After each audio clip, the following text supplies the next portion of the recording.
8 consells per a sortir del bloqueig creatiu. 1. Canviar de perspectiva. Surt del teu entorn habitual i realitza activitats diferents, com caminar a l'aire lliure o visitar un museu. Això t'ajudarà a estimular la creativitat i veure els problemes des d'un altre punt de vista. 2. Estableix rutines creatives. Treballa en horaris fixos per entrenar la teva ment a generar idees regularment. Les rutines creatives fomenten la disciplina i redueixen la procrastinació. 3. Escriu o dibuixa sense judici. Fes un exercici d'escriptura automàtica o esbossos ràpids per alliberar els teus pensaments. Aquesta pràctica et permetrà explorar idees sense por a l'error, fomentant així la fluïdesa creativa. 4. Accepta les imperfeccions. Crear sense preocupar-te per la qualitat inicial. L'edició pot venir després. 5. Consulta altres.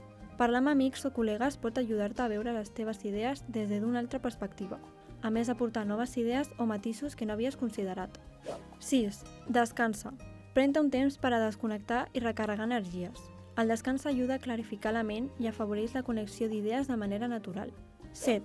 Buscar inspiració en altres camps. Explorar àrees que estiguin fora del teu domini de coneixement. Relacionar idees de diferents disciplines pot generar innovacions úniques i originals. 8.